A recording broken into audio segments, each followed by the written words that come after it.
Il fait fret. Donc, j'espère que vous allez bien. Aujourd'hui, on est le... J'ai oublié de marquer la date, c'est le 19, je pense. Je pense que je suis rendu à la séance 40. Ça commence pas très bien, mais c'est comme ça.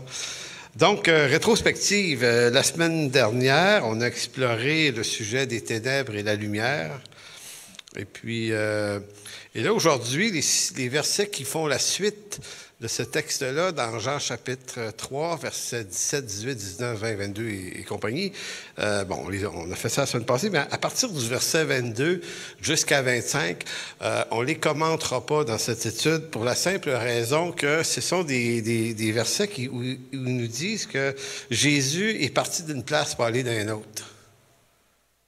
Fait que tu es là, OK, je vais essayer de trouver qu'est-ce que je peux bien dire là-dessus. Et là, je me suis dit, on déménage de lieu, nous, prochainement. C'est peut-être ça le fitting. on est en chemin, mais là, je dis, ouais, mais tu sais, je peux pas faire une heure là-dessus.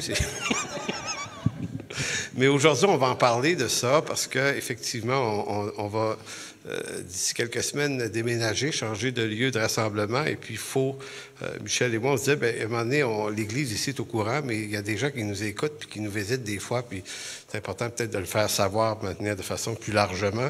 Donc, ça va être intégré au message à cause du sujet. Il faut qu'il croisse et que je diminue. Alors, quel est le lien entre ce titre et le fait qu'on va éventuellement, ou plus tard dans la prédication, vous parler de notre déménagement? Eh bien, vous allez voir la subtilité. Donc, verset 26, on va aller au verset 26, Jean 3, 26 à 30. Ils vinrent trouver Jean. Qui ça? À ses disciples à lui. C'est dans les textes, les versets avant, c'est ça qui était dit. C'est qu'on est dans un épisode ici où on revient dans l'univers de Jean-Baptiste. Au chapitre 1, on était dans l'univers de Jean-Baptiste. Vous vous souvenez, Jean-Baptiste va baptiser Jésus d'eau, puis il va dire, c'est celui qu'on attend. C'est lui qui va baptiser du Saint-Esprit. C'est lui le Fils de Dieu.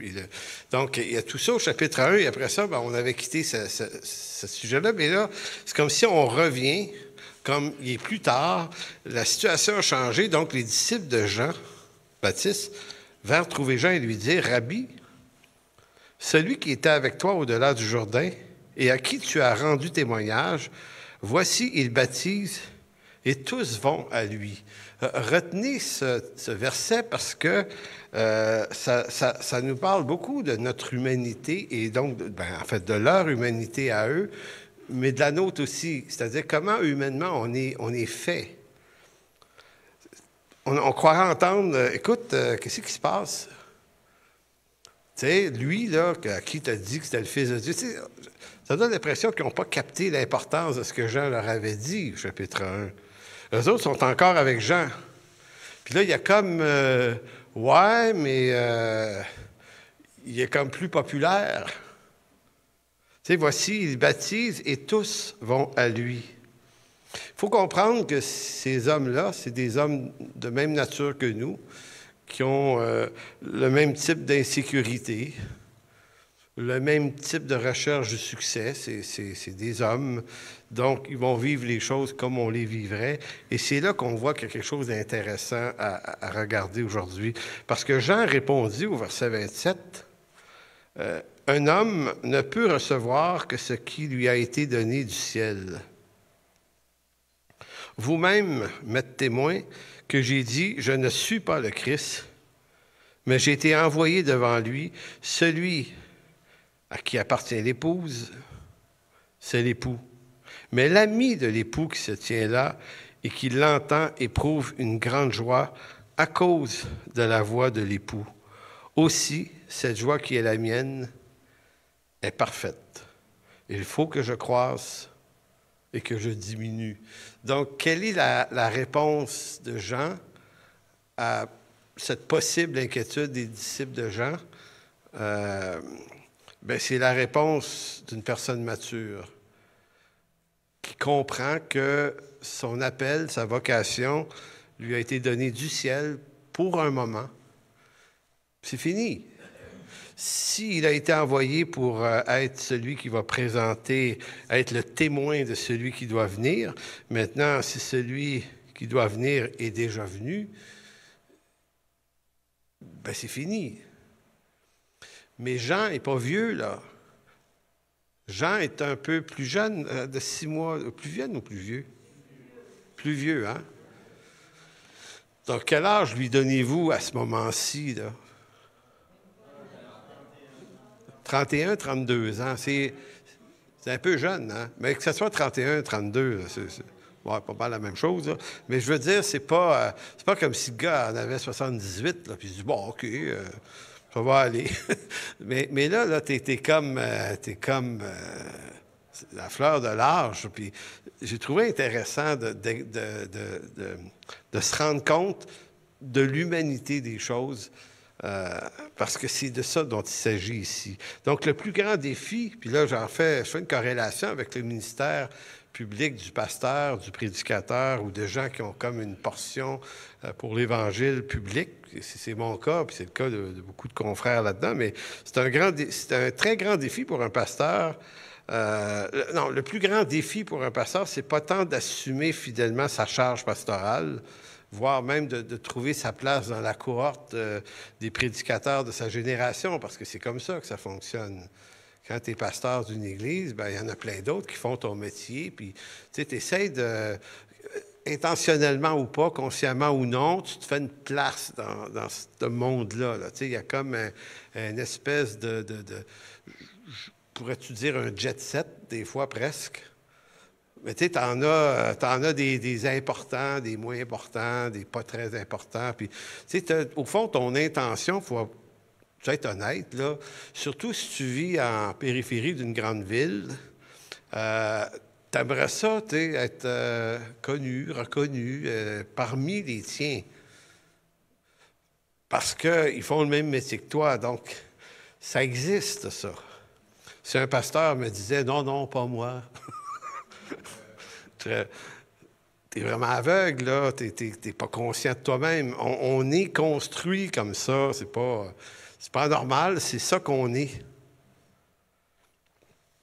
Donc, c'est pas ça le plus grand défi, de trouver ta place. Le plus grand défi, c'est de savoir se retirer humblement, le moment venu, et céder sa place à quelqu'un d'autre ou à quelques autres qui vont amener l'œuvre de Dieu plus loin. C'est ça que Jean-Baptiste est en train de vivre. Moi, je pouvais amener ça là. Il y en a un autre qui arrive, puis lui, il va amener ça plus loin. Lui, il comprend. Mais ses disciples, eux autres, c'est comme, « Hey, attends une minute, là. C'est quoi ça? » Donc, c'est facile à dire que oui, tu sais, on veut trouver de la relève, tu sais, c'est ce qu'on souhaite. Puis, tu sais, à un moment donné, puis il faut trouver de la relève. Puis on va faire en sorte d'avoir de la relève dans cette église. De quoi on va trouver quelqu'un, tu sais, qui va, tu sais, quand tu prêches, on va dire, ouais, il était un peu trop bon, tu sais. Tu sais, Michel, on va se dire, qu'est-ce qu'on fait? On ne le fera pas prêcher trop souvent. C'est des réalités humaines, ça. Puis, tu sais, je veux dire, si ça nous visite, n'ayons pas peur de confronter l'affaire puis de dompter, je dirais, cette chose-là. Parce que si on ne le fait pas, j'appelle ça l'ivresse du succès, c'est l'ivresse du pouvoir. C'est vrai dans le monde politique, ça. C'est vrai dans le monde des affaires. C'est vrai dans tous les milieux où il y a des structures ordonnées de travail. Si vous travaillez à quelque part et tout à coup, le grand boss, il nomme quelqu'un à un échelon plus haut, puis vous dites, ça aurait pu être moi, là. Pourquoi lui? En d'autres mots, c'est pas simple de se réjouir du succès d'un autre. Tu sais, à moins que son succès soit juste un petit peu en bas du nôtre. Ça va. C'est OK, voilà.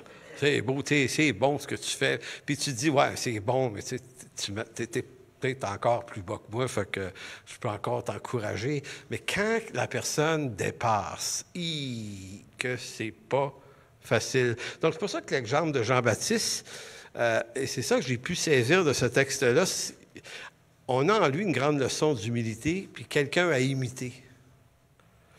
Jean-Baptiste, c'est un homme d'exception, vraiment. C'est probablement le plus grand prophète, peut-être au niveau de Moïse. Moïse, c'est vraiment le plus grand prophète d'Israël, mais Jean-Baptiste, c'est vraiment quelqu'un, là, ici. Là. C'est le dernier des prophètes. Il y a un ministère d'exception. Il y a du succès. Et le succès aurait pu le détruire lui aussi. Puis ses disciples à lui, moi, je me mets à leur place, je les comprends. Tu dis, regarde, Jean, on a tout abandonné, nous autres, là, pour s'en venir avec toi dans cette aventure-là. Puis là, on a dans la jeune trentaine, nous autres. On va faire quoi? Tu vas retourner travailler, laver de la vaisselle quelque part. Tu fais quoi après? C'est... Et ce qu'il y a de particulier, c'est que ce que Jean leur avait dit au chapitre 1, c'est pas rien. Il leur avait dit, c'est le Fils de Dieu. Donc, quand Jean leur dit, il faut qu'ils croient, c'est que je diminue, il faut qu'il leur dise ça, mais leur affirmation à eux, que je dis, celui qui était avec toi au-delà du Jourdain, à qui tu as rendu témoignage, voici, il baptise, et tous vont à lui. Donc, par ce commentaire, qu'est-ce qu'on comprend, ou qu'est-ce que je pense qu'on pourrait comprendre, c'est que les disciples montrent qu'ils ne comprennent rien à ce qui est en train de se passer en Israël. Puis je me dis, c'est bien nous autres, ça aussi. Il y a l'œuvre de Dieu, puis nous autres, on la comprend pour ce qu'elle nous donne, pour ce qu'elle nous rapporte, pour la place, le prestige, mettons.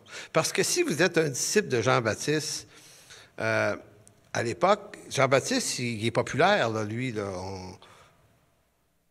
tu sais, c'est comme tu vas à l'épicerie avec Jean-Baptiste, tu sais, parce que... non, c'est vrai, il mangeait des sauterelles. C'est pas son épicerie. Mais tu sais, tu existes dans le monde public du temps, puis tu es avec Jean-Baptiste, puis tu sais, c'est comme, hey, moi, je suis avec lui, là, tu sais. Puis si, mettons, on te connaît parce qu'on t'a vu souvent avec lui, puis toi, tu vas faire ton épicerie, parce que peut-être les autres, je suis pas sûr qu'ils mangeaient des sauterelles, là, mais tu sais, c'est comme les gens devaient te regarder, hey, il était important, lui, c'était un des premiers disciples de la cohorte de Jean-Baptiste, tu sais. Pensez pas qu'ils n'ont pas pensé ça. C'est ça, exister. C'est ça, être des humains. C'est ça, être des humains pécheurs. C'est d'être centré sur soi et même l'œuvre de Dieu. On se l'accapare pour une certaine gloire qu'on s'en fait dans des postes qu'on occupe dans cette affaire-là. Puis, et c'est lorsqu'à un moment donné, il faut qu'on arrête.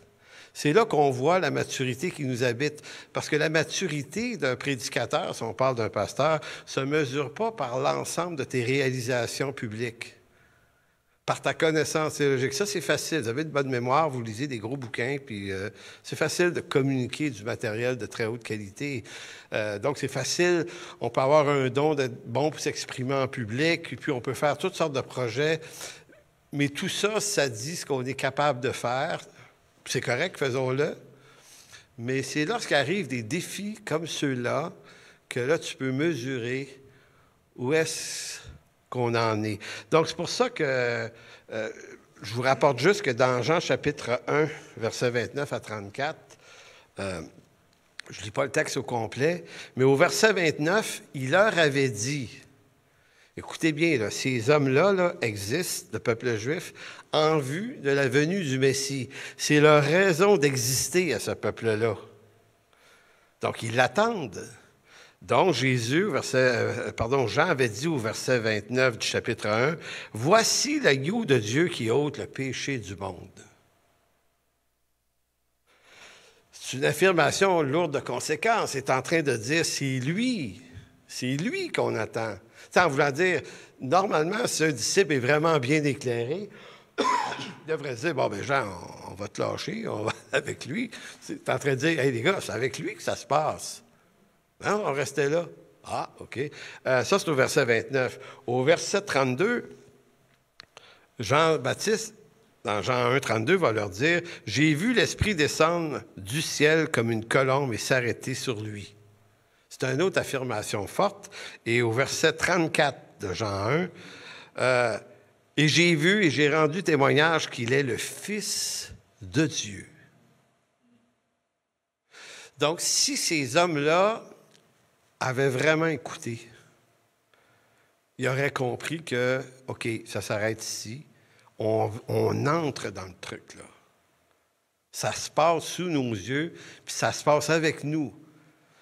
Donc, on sait juste un peu plus loin, au verset 40-42 de Jean 1, qu'il y a André et Simon-Pierre, qui étaient des disciples de Jean-Baptiste, qui, eux, vont suivre Jésus. Bon, il y en a qui ont allumé. En fait, c'est ce que Jean-Baptiste est en train de leur dire, en fin de compte, mais ils ne peuvent pas le faire. Je vais vous lire un petit commentaire de Montgomery Boyce. Son commentaire sur ce texte-là, il va dire « Jean-Baptiste avait acquis une grande popularité grâce à sa prédication. Luc nous dit que les foules énormes accouraient pour l'écouter. Matthieu, lui, nous dit que des gens venaient de Jérusalem, de toute la Judée et de la région du Jourdain pour l'entendre. Mais il n'y avait pas seulement eux, dit-il, il y avait les pharisiens se sont déplacés, les Sadducéens, les collecteurs d'impôts, les soldats, les riches, les pauvres, les docteurs de la loi, les scribes. Jean est l'homme qui a déplacé les foules les plus importantes en son temps en Israël. C'est ça le succès.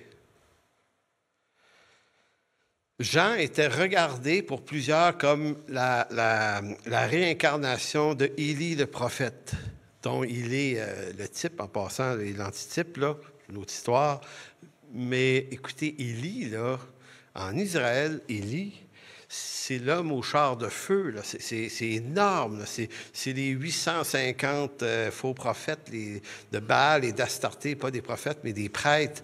Écoutez, c'est un héros, là. N'oubliez pas qu'eux autres, ils ont leur héros là, dans l'Antiquité. Là. Puis eux autres, quand ils pensent à Moïse, puis à Élie, puis ces grands bonhommes-là, là, et là, ils savent qu'un certain Élie doit revenir avant le Messie. Et là, Jean-Baptiste arrive, puis il fit.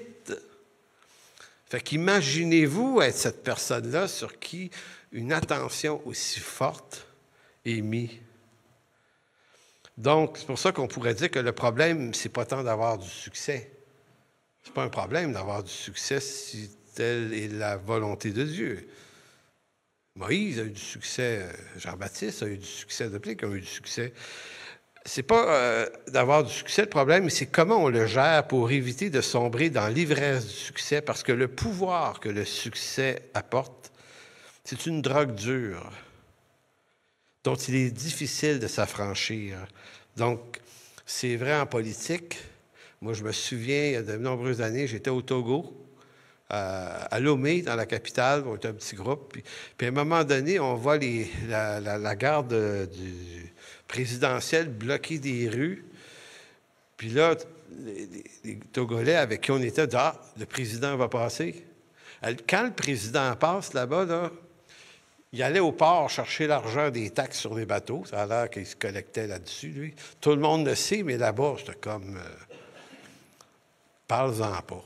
C'est dangereux pour ta santé si tu te plains qu'il fait ça. Puis là, tu vois des autos passer, des autos de luxe, avec 4-5 Jeeps avec des mitraillettes dessus devant, puis une coupe de mitrailleuses en arrière sur d'autres Jeeps. Et là, tu vois des limos, mais il n'y en a pas juste une.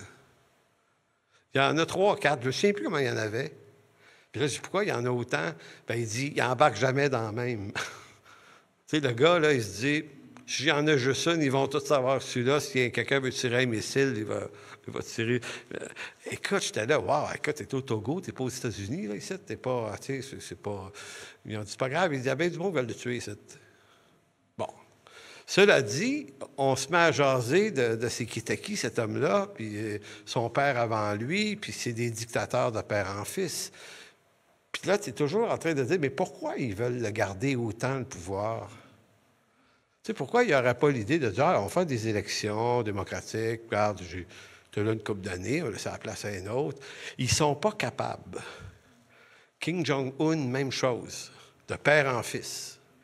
Il y a plein d'endroits dans le monde comme ça qui nous montrent à quel point le pouvoir, c'est une drogue dure. C'est de l'ivresse.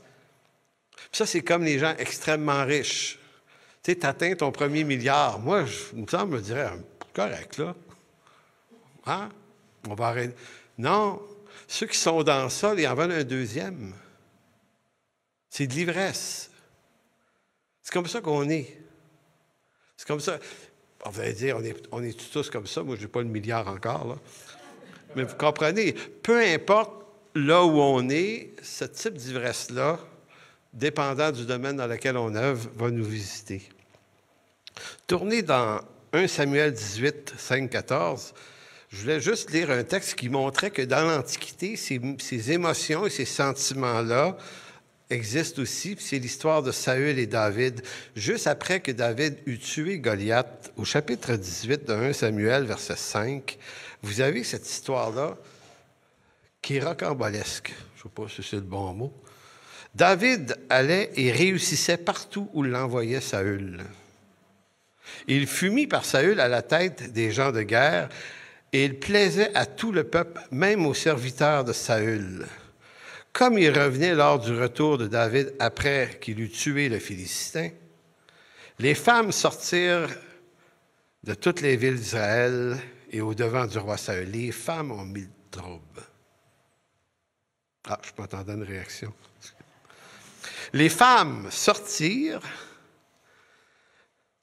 en chantant, les femmes ont sorti en dansant et en chantant et en dansant au son des tabourins et des triangles et poussant des cris de joie, les femmes qui chantaient se répondaient les unes aux autres et disaient « Saül a frappé ses 1000, David ses 10 000. » Et le verbe hébreu pour frapper, ça veut dire vaincu. Voyez-vous l'affaire? Tu sais, de la bouche des femmes est sortie la vérité.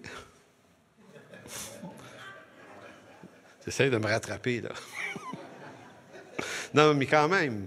Tu sais, eux autres, puis David, là, c'était un beau bonhomme, paraît-il. Tu sais, c'était bête, le gars que les femmes disaient, ouais, tu sais, ça va être l'épouse de ce gars-là, moi, quand même. Tu sais, l'homme qui a du prestige, là, tu sais, c'est ça, là. Donc, Saül a vaincu ses 1000, David ses 10 000. Saül fut très irrité et cela lui déplut. Il dit, on en donne 10 000 à David et c'est à moi qu'on donne les 1000. Il ne manque plus que la royauté. Ben oui, il avait été oint pour roi chapitre avant, mais bon, ça c'est une autre histoire. Et Saül regarda David d'un mauvais œil, et à partir de ce jour et dans la suite. Le lendemain, le mauvais esprit de Dieu, peut-être mal traduit, là, quand vous regardez l'original et d'autres traductions, c'est mauvais esprit, c'est plutôt envoyé par Dieu ici. Et là, dites-moi pas, on ne répondra pas à ça aujourd'hui, pas le temps, mais le mauvais esprit de Dieu saisit Saül, qui eut les transports au milieu de la maison. David jouait comme les autres jours, et Saül avait sa lance à la main. Saül leva sa lance, disant en lui-même, « Je frapperai David contre la paroi. » Mais David se détourna de lui 2 fois. Saül craignait la présence de David parce que l'Éternel était avec David et s'était retiré de lui. Il l'éloigna de sa personne, il l'établit chef de 1000. Et j'avais jamais remarqué que plus haut, les femmes avaient dit, David a ses 10 000 et Saül a ses 1000. Et là, Saül, il dit, m'a le mettre en charge de 1000. M'a le placer dans comment il me voit moi, m'a le mettre. C'est une coïncidence, je ne sais pas, mais c'est étrange que le mot 1000 revient dans les 2 circonstances. Donc, David sortait et rentrait à la tête du peuple. Il réussissait dans toutes ses entreprises et l'Éternel était avec lui. Donc, qu'est-ce que ça nous montre, ce texte-là? Bien, ça nous montre la réalité humaine qui n'est pas différente de cette période-là. C'est à peu près l'an 900 ou l'an 1000 avant Jésus-Christ que ça se passe, ça, jusqu'à aujourd'hui. À travers tous les siècles, c'est comme ça qu'on est. Attention, on ne dira pas, il y en a qui sont de même. On est comme ça. C'est une condition générale humaine. Donc, nul d'entre nous est à l'abri de cette folie, car le pouvoir est une puissance redoutable entre les mains de celui qui n'a pas appris à la dompter. Donc, il y a quand même une œuvre, une prise de conscience d'apprendre à dompter ces affaires-là dans nos vies, parce que si on ne le fait pas, c'est cette puissance-là qui va nous dompter. Donc, il ne suffit pas seulement de remettre publiquement la gloire à Dieu, parce qu'on est capable de faire ça, de dire ça, de proclamer que oui, la gloire au Seigneur. La gloire que l'homme recherche, même un coup sauvé, c'est comme ça. Oui, on veut la gloire de Dieu. Ça fait partie du narratif qu'on n'a pas le choix de dire, mais dans les faits, on s'en fait un peu de la gloire aussi dans tout ça, puis on est comme ça. Donc, il faut dompter ça. Et ça, c'est un des plus grands défis de tout prédicateur ou de responsable de ministère ou de peu importe ce qu'on fait, qu'on croit qu'il y a de l'importance ou qui rapporte de l'attention. Si on ne dompte pas ça, bien, c'est cette chose-là qui va nous dompter. Maintenant, deuxième partie du message, je vais vous témoigner de 4 exemples qui m'ont appris quelque chose dans ce domaine-là. Et c'est ça que ces souvenirs-là que je me suis rappelé vendredi matin quand j'étais demandé au Seigneur, qu'est-ce que je peux dire après ça? Puis effectivement, il y a 4 situations. Il y en a plus que 4, en fait, là, pour être honnête, mais il y a 4 personnes qui ont eu énormément d'impact dans ce rayon-là, dans ma vie. Donc, il est de la nature de l'homme de souhaiter le succès à ceux qui les remplacent, à condition que leur succès ne dépasse pas leur succès d'antan. Un homme qui a eu du succès ne veut pas être mis dans l'ombre par un succès plus important que le sien. Fait que ça, c'est la nature humaine des choses. Mais il y a des exceptions. Je vais vous en compter 4 qui me sont arrivés, et ce n'est pas moi qui ai nécessairement le bon jeu dans ça. C'est des exemples extérieurs à moi. En 2005, ça fait 25 ans, 20 ans, je suis au Saguenay et on vient d'acheter une église catholique. Il y en a qui l'ont vu, puis d'ailleurs, nos amis du Saguenay qui sont dans notre église voient exactement la bâtisse. Nous, on a été mis dans une grâce extraordinaire. On nous a offert une église catholique. On n'est pas allé la chercher. Les catholiques sont venus vers nous, ils ont entendu qu'on cherchait une place plus grande pour se réunir. Ils ont passé par M. Paul Tremblay, parce qu'ils connaissaient bien lui. Puis ils nous ont fait visiter quelques bâtiments, puis ils nous ont vendu un bâtiment qui valait au moins 3 millions de dollars là-bas. On l'a eu à 7 % de sa valeur marchande. On l'a payé 225 000 $. Puis vous l'avez vu, hein, Manon? On va aller le voir. C'est assez quelque chose quand même. Tu sais, moi, je me pince encore quand je pense à cette histoire-là. Je me dis, mais voyons donc.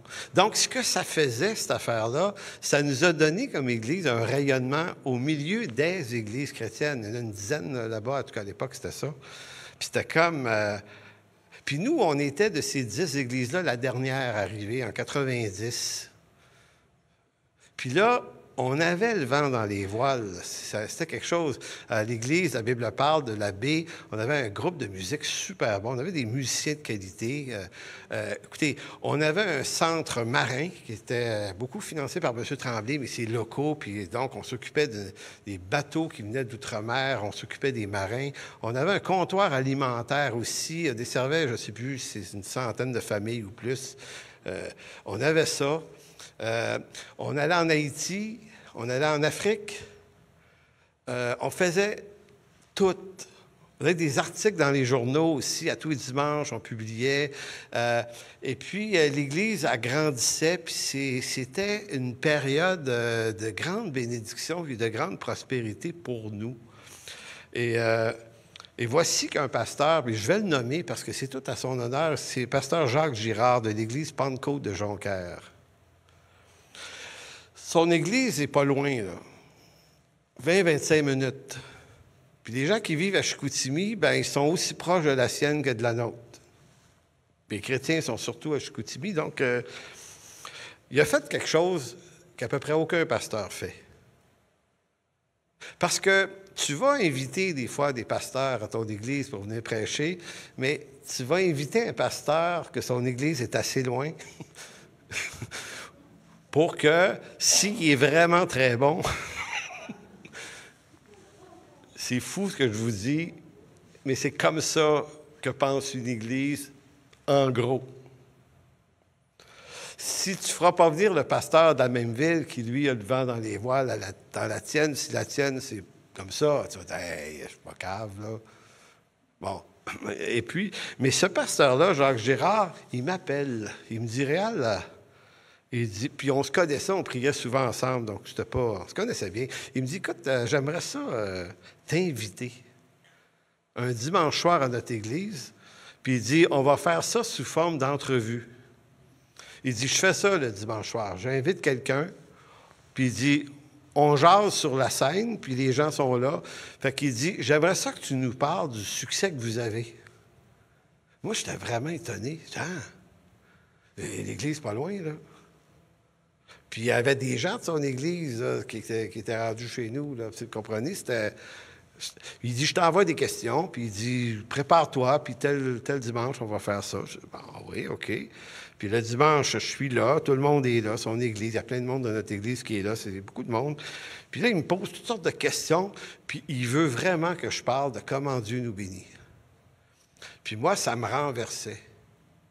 C'était presque malaisant pour moi. J'étais là, mon Dieu, il me semble que c'est pas normal ce qu'on est en train de vivre là. Puis j'avais dit à Jacques, cette fois-là, je disais, c'est épatant que tu aies fait ça, parce que, puis là, pour être honnête, c'est comme si je disais, je suis pas sûr que je l'aurais fait, moi.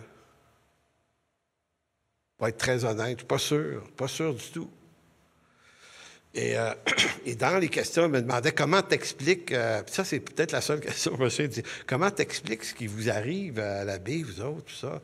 Et comment, en voulant dire, c'est quoi le truc, y a-tu de recette? Puis moi, j'avais dit, j'ai dit, au fond, je sais pas. Je ne peux pas répondre à cette question-là. C'est sans doute que la grâce de Dieu, mais bon. Moi, quand je suis sorti de là, j'étais pas bouleversé par mon discours, j'étais bouleversé qu'un homme ici faisait preuve d'une sécurité, d'une maturité qui s'observe très, très, très rarement chez les pasteurs. Et cet homme-là a tout mon estime encore aujourd'hui. Ce que je retiens de lui, parce qu'il fait beaucoup de choses, mais on dirait que pour moi, ce pasteur-là, l'affaire la plus forte que je l'ai vu faire, c'est ça. Ça n'a pas l'air de grand-chose, mais des actes d'humilité comme ça, c'est très, très fort. Deuxième histoire, toujours en rapport avec l'Église catholique qu'on avait achetée l'année d'avant, en 2004 à peu près. On est dans la négoce pour acheter ça, puis on est sur le point des signatures d'entente, puis c'est beaucoup d'affaires, mais à un moment donné, le curé que je connais pas vraiment, il m'appelle, puis il me dit, il faudrait qu'on se connaisse, parce qu'il dit, on vous vend une église. Je dis, ah, OK, ben oui. Puis il dit, amène donc votre confession de foi, on aimerait regarder ça quand même. Puis là, je débarque à son bureau un matin, puis... vous savez, pourquoi je parle de pasteur Jacques Girard, Pentecôte, un prêtre catholique? Tu sais, théologiquement, on n'est pas nécessairement, on ne loge pas à la même enseigne tout à fait, hein? Mais comment vous dire que moi, ce qui m'a souvent épaté, c'est que les gestes de grande maturité spirituelle souvent arrivent de là où on ne les attend pas. Et ça, c'est intéressant. Donc, je m'assois devant le monsieur le curé, puis blabla, on fait connaissance. Puis à un moment donné, moi, je lui dis, « Monsieur le curé, j'ai une question, moi, qui me brûle les lèvres. » Je dis, « Nous, on était à 7-8 kilomètres en dehors de la ville. Vous nous vendez une église, vous nous amenez dans la ville. Là, on devient une compétition. Puis il y a beaucoup de catholiques qui avaient quitté, qui venaient chez nous, puis ils le savaient. » J'ai dit, « J'aimerais comprendre pourquoi vous faites ça. Parce que vous n'êtes pas obligé de faire ça. » Puis il m'a répondu que c'est que lui, il voyait l'œuvre de Dieu à travers nous. Il y a quelques années avant, on avait aidé une œuvre catholique, une soupe populaire qu'ils avaient. On les avait soutenus. Faut pas qu'ils ferment. Ils étaient au courant de ça. Ils avaient un centre marin. Il dit, vous aidez les marins dans la ville. Puis, tu sais, Ville-de-l'Abbé, c'est une ville de 20-22 000 personnes. Fait que tout le monde sait ce que tout le monde fait. Hein? Ils avaient un comptoir alimentaire. Il dit, vous êtes des gens sérieux avec l'Évangile. Puis il dit, moi, je me souviens plus, il avait 77, 78 ans, le monsieur. Puis il dit, moi, il dit, bientôt, je ne pourrai plus continuer. Puis il dit, c'est pas sûr qu'il va y avoir de la relève. Fait que c'est vous autres. Fait qu'il dit, c'est pour ça qu'on vous vend une église vraiment pas chère. Ça aussi, ça m'a vraiment bouleversé. Je suis sorti de là, puis le bâtiment qu'ils nous vendait, c'était même plus ça, la bénédiction. Il y avait quelque chose de plus. C'était de voir des hommes. Puis des fois, au-delà de leur théologie, là, tu dis, OK, j'ai en face de moi quelqu'un qui a connu Dieu. Parce qu'il est capable de dépasser l'émotion, les sentiments, les compétitions, les insécurités humaines. Il a dépassé ça.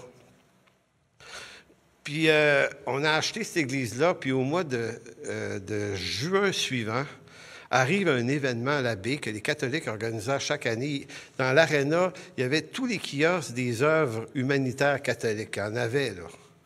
Il nous appelle, puis il nous dit, « Maintenant que vous êtes à la baie, on vous a réservé un kiosque pour vous autres, pour que les gens de la baie comprennent qui vous êtes. » Je dis, « Ah ouais. » Puis il dit, le dimanche, on va faire une célébration de la parole. C'était pas une messe, c'était une célébration de la parole. Puis il dit, c'est toi qui vas amener la prédication. Je me suis retrouvé dans cette aréna-là, puis je me souviendrai toujours que je dis, hey, on a des musiciens, ils amènent des musiciens, et on installe notre groupe de musique. On se met à chanter des chansons du groupe EXO. C'était bien à la mode dans ce temps-là. Fait qu'on faisait 2-3 chants avant, puis 2-3 chants après. Fait qu'on chante du EXO, puis on se rend compte qu'ils chantent du EXO avec nous. Vous connaissez EXO, eux autres? Ils chantaient EXO. Moi, je m'en vais amener ma prédication. Je débarque parce qu'il y a 2-3 annonces qui se font par quelqu'un avant qu'on retourne faire nos autres chants. Puis là, il y a une madame qui vient me voir, tu sais. Hey, elle dit, « Vous connaissez EXO? » Elle dit, « Un bon groupe catholique. » Là, j'ai dit, j'ai dit, je pense qu'ils sont plutôt évangéliques. Elle dit, « Ah oui, on s'en fout. » Elle dit, « C'est tellement bon. » Puis là, elle dit, « On a une chorale qui fait des chansons d'EXO, nous autres. » Je dis, « Ah oui. » Elle dit, « C'est quoi les chants que vous allez faire tout à l'heure? » Je dis, « Monte, on les connaît. On peut-tu aller chanter avec vous autres? » Écoutez, une vingtaine de madames puis de monsieur qui s'installent, pas de sound test, pas de pratique, rien. Elle a dit, partez, on va vous suivre. Écoutez, on s'est mis à chanter du EXO. Le temps qu'on a eu là ce matin-là, ça ne s'invente pas. La joie là, qui a envahi l'espace, c'était... ça aussi, c'était une belle ivresse. On est sorti de là un peu comme viré à l'envers. On s'est dit, OK, Seigneur, tu fais les choses de façon surprenante. Nous, on aime se barrer les pieds dans nos affaires, là, puis mettre des limites, puis dire, Dieu, c'est avec nous autres qu'il est, parce que les autres sont moins... Il faut avoir une bonne base théologique. C'est bon d'avoir des précisions, puis c'est bon de les défendre. Mais en même temps, c'est pas ça qui garantit la bénédiction de Dieu, parce qu'au fond, nous, la bénédiction, on l'a reçue de gens comme ça. Troisième expérience, c'est... Hein? Non, j'en ai 4, mais là, c'est la troisième. La troisième... oui, parce que c'était... c'est pasteur Georges Dabeau, ici. Il y a 3 ans, on cherchait un lieu. Tu sais, ça se passe toujours quand on cherche une place. En tout cas, dans ma vie, c'est comme ça que Dieu... on cherchait une place. Vous savez, on était éparpillés entre 2 montagnes, puis tu te souviens, Loulou, on allait Longueuil, c'est ça. Puis là, moi puis Jean, là, ils ont traversé les 2 îles à tous les dimanches. Puis avec Jean, on allait chercher un trio McDo. On aimait ça, par exemple, ce bout-là. Fait qu'on revenait, c'était de la job. Puis à un moment donné, Georges Dabeau, le pasteur ici, j'ai affaire à lui. Je ne me souviens pas pour quelle raison. Je l'appelle, il me demande des nouvelles. Moi, ça va, blablabla, blablabla. Puis là, il dit, hey, Il dit, ça serait mieux que vous soyez logés dans notre bâtiment. Il dit, entre les deux. Il dit, juste un culte, il faut arrêter de courir les deux, tu sais, les trois, en tout cas. Puis, et là, il nous dit, on va vous charger moins cher que ça vous coûte d'avoir les deux places. Puis on est ici depuis ce temps-là, puis c'est vraiment une bénédiction. Si vous ne connaissez pas Pasteur Georges Dabeau, c'est un homme de cette qualité-là aussi. Tu sais, tu amènes une église dans ton église. Il pourrait être insécure, dire, ouais, mais tu sais, tout le monde parle français en haut, là. Lui, là, il est tellement pas dans ça. Lui, à chaque fois que je parle avec lui, là, ce qui l'intéresse, c'est la gloire de Dieu. Mais comment on le sait? C'est pas parce qu'il le dit. C'est sa façon de donner de la place, puis de se réjouir de ton succès si tu en as un. Dernier exemple, et là, j'en viens à notre projet d'église à Laval. Nous, ça fait 1 an à peu près qu'on prie pour changer de place. C'est pas qu'on n'est pas bien reçu par Pasteur Dabeau, c'est juste qu'ici, on n'a pas de pouponnière, on n'a pas de local pour les enfants. On a un super beau local pour notre célébration. Mais avec les conditions d'installer une scène, de la désinstaller, c'est un peu une régie technique complexe. Fait qu'on a commencé à prier, puis on a fouillé, puis on a visité des locales. En demandant, on a trouvé un pas loin là-bas, c'était trop petit. Puis je me souviens encore avec Claude, on calculait les chaises, tu sais, comment est-ce qu'on va rentrer de monde là-dedans. Puis là, c'était comme, puis là, quand tu n'as rien d'autre, tu as envie de sauter là-dessus. Tu dis, ben là, tu sais, c'est pas ça. Puis là, après ça, à Laval, une autre place, c'est 4-5 000, 4 000 par mois. Tu es à 4 000 par mois, tu sais. Wow! Mais c'est beau, mais... Et là, à un moment donné, toutes les portes se sont fermées. Au mois de septembre passé, les portes se sont fermées. Fait qu'on se retrouve à dire, bon, regarde, on va rester à Montréal. On est bien ici, là, mais moi, je me souviens d'un soir où je suis couché, j'allais dire dans mon lit, mais forcément, et je suis comme un peu à terre. Tu sais, des fois, là, tu dis, bon. Et là, je me rappelle que je dis au Seigneur, il me semble que les autres fois... des histoires de bâtisses, là, il me semble que tu avais toujours une provision. Puis elle n'était jamais normale, la provision. Elle était toujours... Fait que là, j'ai dit, j'aimerais ça que tu nous surprennes. Puis tu nous ouvres une porte qu'on peut pas imaginer.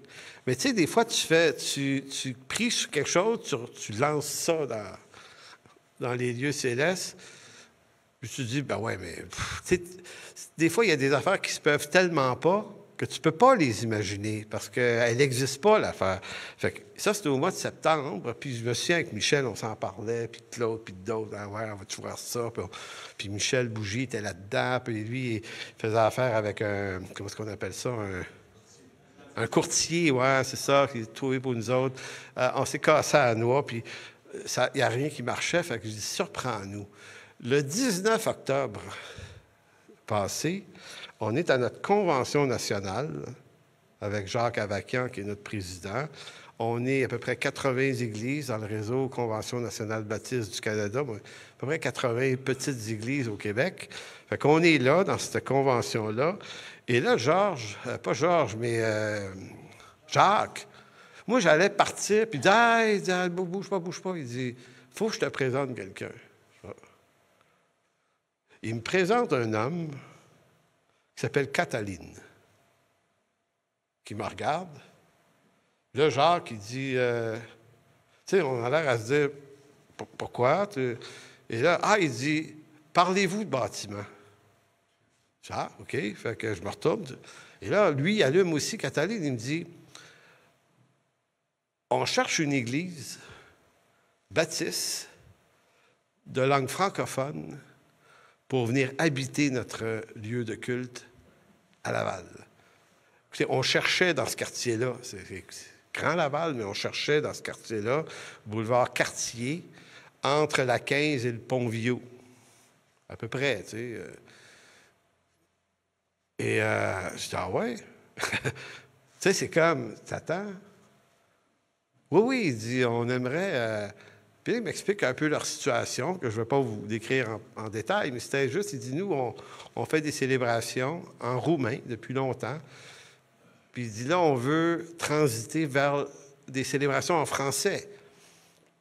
Il dit, on parle tous assez bien français, mais il dit, on aimerait, pour faire ce match-là, inviter une église baptiste qui vont venir habiter notre lieu de culte. Puis il dit, éventuellement, Dieu voulant, on va utiliser le mot, on va se marier. Je dis, OK, mais moi, c'est le coup, je m'en vais chez nous. Je dis, voyons donc. Et là, je me souviens, je rends grâce au Seigneur. Je dis, hey, ça, Seigneur, là, ça commence à ressembler à quelque chose qu'on a déjà vu, là. Ça ne s'invente pas. Puis là, appelle Michel, puis les autres, hey, les gars, tu sais. Puis à un moment donné, ils nous ont invités un dimanche. Il y avait un événement ici, là, puis on est parti bien vite, puis on est allé là, puis eux autres, ils terminaient leur célébration. Ils nous ont fait visiter ça, puis c'est entamé des rencontres. On pourrait appeler ça un peu comme de la négoce, comment on fait arriver ça. Et on est arrivé à une entente qui s'est finalisée mardi soir passé sur un Zoom avec les anciens là-bas, puis quelques-uns d'entre nous. Et ce qui fait qu'au mois de février prochain, peut-être le 2, mais peut-être le 9 ou le 7, en tout cas, ça va être un des dimanches de février. On va être rendu dans une nouvelle église. Nos célébrations vont revenir maintenant à l'heure de midi juste pour un bout de temps. Ensuite, plus tard, on va revenir vers en matinée. Et quand on rentre dans ce bâtiment-là, qu'est-ce qu'on voit dans le fond? On voit une super belle pouponnière. Local pour les enfants de l'autre côté. Il y a un jubé en haut avec la régie technique. C'est une église d'à peu près 120 à 130 places, quand même en masse d'espace pour nous, à un prix, ma foi, dérisoire. On se faisait dire 4 000, 5 000, là, nous autres. Là, on est très, très loin en bas de ça, mais très loin. Fait que c'est comme si, encore une fois, ce qu'on peut voir, c'est la bénédiction de Dieu. Mais pourquoi je vous parle de ça? C'est parce que vous annoncez qu'on va déménager, puis on va faire des annonces plus précises quand la date sera exacte, la bonne. Mais au bout de l'affaire, ce qui est la plus grande bénédiction, c'est même pas le fait qu'on trouverait un local qui soit mieux adapté à nos besoins. La plus grande bénédiction, c'est ces gens-là qu'on a appris à connaître à travers des rencontres. Puis encore une fois, je ne me trompe pas en disant, ils sont d'une humilité, ces gens-là, que moi, c'est comme pasteur Georges Dabot, c'est comme le curé de l'Abbé, c'est comme Jacques Girard. C'est des gens qui sortent de la normalité des choses et qui veulent être avec nous autres dans ça. Puis on se dit, oui, mais vous autres, on a demandé à ce pasteur-là, qui s'appelle Paul, toi, il dit, moi, je veux ce qui est bon pour l'Église de Dieu. Je dis, oui, mais encore. Il dit, non, c'est ça qu'il faut vouloir. Vous étiez là quand il l'a dit. Et là, tu es là, mais, wow, quand même, c'est exceptionnel. Quand tu apprends quelque chose de quelqu'un, il dit, c'est comme s'il faisait de toi son disciple. Manque pas de bien l'entendre. Il disait, un disciple, c'est pas juste des pasteurs affirmés qui sont capables de former des disciples. À toutes les fois qu'on reçoit quelque chose qui nous enrichit de la part d'un frère ou d'une sœur, c'est comme si cette personne-là avait fait de nous un disciple dans cette chose-là. Et tous ces gens-là dont j'ai parlé aujourd'hui, il faut que ce qu'on a vu, le modèle qu'on a vu d'eux, on ne laisse pas tomber ça par terre, mais qu'on s'en souvienne. Et je terminerai avec Jean 3, 27 et 30. On a lu tout à l'heure, c'est la réaction de Jean. Quand ses apôtres, pas ses apôtres, mais ses disciples, ils ont dit, ouais, mais tout le monde va vers lui maintenant. Il a dit, verset 29, celui à qui appartient l'épouse, c'est l'époux, mais l'ami de l'époux qui se tient là et qui l'entend éprouve une grande joie à cause de la voix de l'époux. Aussi, cette joie qui est la mienne est parfaite. Il faut qu'il croise que je diminue. Et on a dans la réaction de Jean le summum de la maturité spirituelle. Il en a fait plein d'autres choses, Jean, qui sont extraordinaires. Mais le summum, on dirait, c'est ce lieu où le Seigneur l'amène, lui, à être capable de dire, « OK, les gars, je suis encore jeune, pourrais être utile à bien des choses aujourd'hui, mais je lâche prise, c'est lui maintenant. Allez vers lui. Amen. Alors, merci, Père, de bénir aujourd'hui ta parole. Merci pour ta bonté. Merci pour ta fidélité. Amen.